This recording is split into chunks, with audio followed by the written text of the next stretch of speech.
sini aku mau jelasin bagaimana definisi dari kejahatan menurut para ahli Sutherland, W.A. Bongard, dan juga Sujono Sukanto, menurut umum dan juga menurut Kitab Undang-Undang Hukum Pidana. Yang pertama, definisi kejahatan menurut Sutherland. Menurutnya, kejahatan merupakan suatu perilaku yang melanggar undang-undang yang telah ditentukan pada suatu negara tersebut. Jadi di sini yang membedakannya, Sutherland lebih mendengarkan aspek yuridis dan juga aspek hukum, di mana apabila suatu perilaku yang dilanggar di dalam suatu undang-undang, maka perilaku tersebut merupakan bentuk dari kejahatan. Yang membedakan pandangan Sutherland dengan pandangan ahli lain, yaitu Sutherland lebih menegaskan aspek yuridis dan juga aspek hukum. Jadi Sutherland itu lebih menekankan ketentuan berdasarkan ada atau tidaknya peraturan yang dilanggar oleh seseorang, maka perilaku tersebut merupakan perilaku jahat. Selanjutnya, definisi kejahatan menurut W.A. Bongard. Menurutnya, suatu kejahatan merupakan perbuatan antisosial yang dimana menimbulkan reaksi dari negara serta menimbulkan suatu sanksi. Menurutnya, kejahatan merupakan perbuatan merugikan masyarakat dan juga mengganggu ketertiban masyarakat. Yang membedakan pernyataan W.A. Bongard dengan pernyataan ahli lain, yaitu W.A. Bongard lebih mendekatkan kepada sisi sosial, di mana dalam hal ini kejahatan dipandang sebagai suatu hal yang merugikan masyarakat. Oke, selanjutnya definisi kejahatan menurut Sujono Sukanto. Pada pandangan Sujono Sukanto, kejahatan merupakan salah satu gejala sosial yang ditimbulkan akibat dari pengaruh faktor. Faktor di sini ada 3 macam, yaitu faktor lingkungan, ekonomi, sosial, dan juga pendidikan. Yang membedakan pandangan Sujono Sukanto dengan para ahli lain, di sini Sujono Sukanto lebih menekankan aspek sosiologis, yang dimana seorang berperilaku jahat akibat dari pengaruh kondisi sosial dan juga kondisi lingkungan tempat hidupnya. Selanjutnya, definisi kejahatan menurut Kitab Undang-Undang Hukum Pidana Undang-Undang Nomor 1 Tahun 2023, yang dimana di dalam KUHP menegaskan bahwa seorang berperilaku jahat apabila melanggar undang-undang dan perbuatan tersebut diancam oleh pidana bagi siapa saja yang melanggarnya. Jenis-jenis tindak pidana atau jenis-jenis kejahatan diatur dalam buku 2, yang dimana diantaranya termasuk dalam pencurian, pembunuhan, penganiayaan, dan juga penipuan. Suatu perbuatan akan dikategorikan sebagai perbuatan jahat dalam KUHP harus memenuhi beberapa unsur. Yang pertama, adanya tindakan melawan hukum. Yang kedua, adanya kesalahan dari pelaku, dan juga yang terakhir, adanya pengaturan sanksi pidana yang jelas. Maka dari itu, di dalam KUHP menegaskan bahwa suatu perbuatan jahat harus memiliki kepastian hukumnya, yang dimana suatu perbuatan dapat dikategorikan sebagai perbuatan jahat apabila telah diatur di dalam peraturan perundang-undangan. Maka dari itu, secara umum, suatu perbuatan didefinisikan sebagai suatu perbuatan jahat apabila perbuatan tersebut melanggar norma hukum, norma sosial, norma kesusilaan, dan juga norma agama, yang dimana suatu perbuatan tersebut akan menimbulkan penderitaan, keresahan, juga kerugian bagi orang lain. Maka dari itu, kejahatan dapat dilakukan secara sengaja maupun karena kelalaian, yang dimana kejahatan ini dapat terjadi di berbagai lingkungan. Di antaranya ialah lingkungan hidup, lingkungan masyarakat, lingkungan keluarga, dan maupun di dunia digital. Maka dari itu, definisi umum menegaskan bahwa suatu kejahatan bukan hanya dilihat dari sisi hukum, melainkan dilihat dari nilai-nilai yang terkandung di dalam moral, di dalam sosial, dan juga nilai-nilai yang terkandung di dalam dunia masyarakat. Hai guys, jadi kenapa sih seseorang melakukan tindak kejahatan? Menurut Simanjuntak, ada 4 faktor yang mempengaruhi seseorang melakukan kejahatan. Yuk simak. Yang pertama dari faktor sosiologis. Dari lingkungan, seseorang dapat mempengaruhi dan mengimitasi apa yang terjadi di lingkungannya. Jadi seseorang bukan terlahir untuk menjadi jahat, tapi dipengaruhi oleh lingkungannya. Contohnya, anak yang lahir dalam lingkungan kriminalitas cenderung mengimitasi dan juga melakukan tindakan yang serupa karena ia menganggap hal itu wajar di lingkungannya. 2. Faktor biologis dan psikologis, di mana faktor ini lahir dari dalam diri pelaku itu sendiri dan dipengaruhi oleh mental dan juga kepribadiannya. Contohnya, seseorang yang cenderung mudah marah dan juga sulit mengontrol emosinya cenderung terlibat dalam konflik ketika adanya perselisihan kecil. 3. Faktor sosioekonomi. Ketika ekonomi yang memburuk dan juga tekanan yang meningkat, seseorang cenderung melakukan tindak kriminal. Contohnya, orang yang baru saja di PHK dan ia dituntut untuk memperoleh uang untuk makan, maka ia akan cenderung mencuri di minimarket untuk menghidupi kebutuhannya. Faktor keempat yaitu sosiopolitik, di mana adanya ketidakmerataan nih di lingkungan masyarakat dan adanya pelayanan yang tidak adil di masyarakat sehingga menimbulkan rasa frustasi mengakibatkan terjadinya tindakan kriminalitas.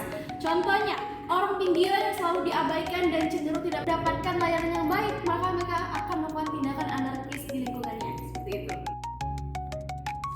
Jadi, kejahatan itu bukan saja dari orang yang jahat, tapi ada faktor yang melatar belakanginya.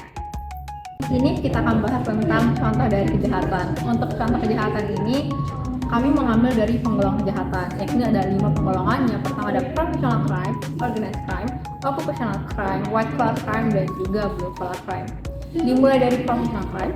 Professional crime merupakan kejahatan yang sering dilakukan oleh individu atau kelompok yang memiliki kewenangan atau keahlian di bidang tertentu.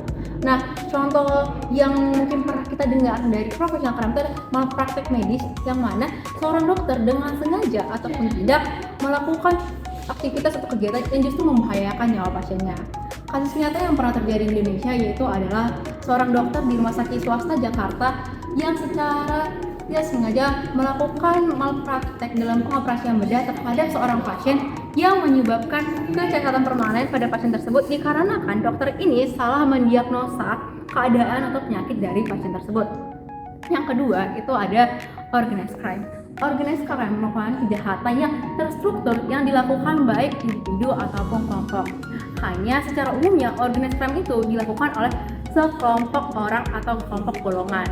Contoh umum dari organized crime ini adalah seperti sindikat kartel narkoba ataupun human trafficking yang biasanya memiliki perkumpulannya sendiri atau badannya sendiri. Yang ketiga itu ada occupational crime. Occupational crime merupakan kejahatan yang dilakukan baik oleh kelompok ataupun individu, baik di lingkungan pekerjaan atau organisasi, dengan catatan mereka memiliki kesempatan untuk melakukan kejahatan itu. Nah, contoh dari kejahatan ini adalah seperti seorang karyawan yang secara sengaja untuk mengambil dana perusahaan ataupun menjual informasi perusahaan kepada kompetitor. Kasus nyata yang pernah terjadi adalah di mana PT Minyak Automation itu menjual data perusahaannya kepada kompetitor yang menyebabkan kerugian cukup besar. Nah, untuk white collar crime sendiri, white collar crime merupakan kejahatan yang dilakukan oleh sekelompok golongan kelas atas ataupun orang-orang yang pejabat ataupun memiliki kewenangan di bidang tertentu. Nah, contoh yang sering kita atau kasus yang sering kita dengar itu adalah seperti korupsi. Korupsi merupakan contoh white collar crime yang paling sering terjadi di Indonesia ataupun negara manapun.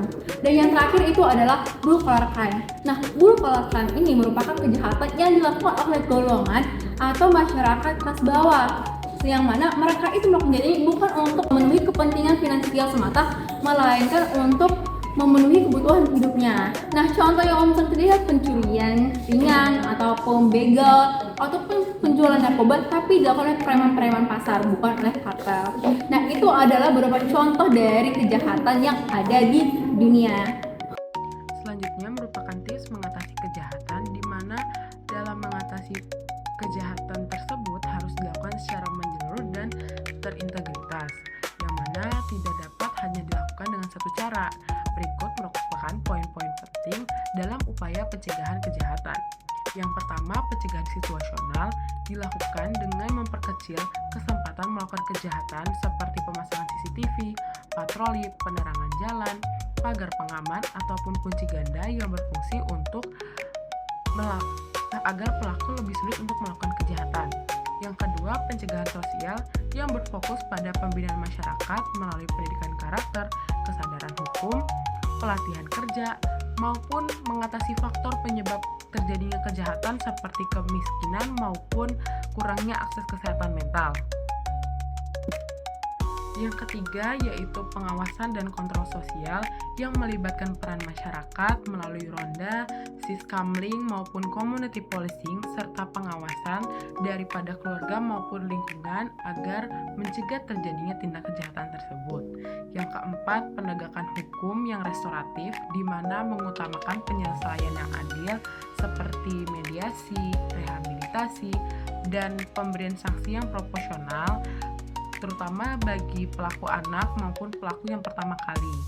Yang kelima yaitu pemanfaatan teknologi menggunakan predictive policing, forensik digital maupun platform pelaporan online guna membantu mendeteksi adanya kejahatan supaya tindakannya bisa lebih cepat dan tepat. Yang keenam, penataan lingkungan, di mana lingkungan itu dirancang agar aman, terang, dan mudah diawasi, serta memiliki akses yang terkontrol guna mengurangi tindak kejahatan tersebut.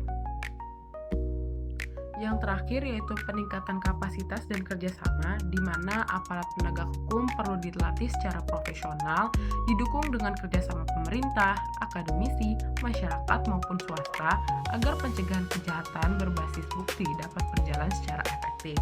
Di mana kesimpulannya, pencegahan kejahatan yang efektif terjadi apabila unsur-unsur seperti masyarakat, aparat, teknologi maupun lingkungan bekerja secara bersama-sama dan berkelanjutan sehingga menciptakan lingkungan yang aman.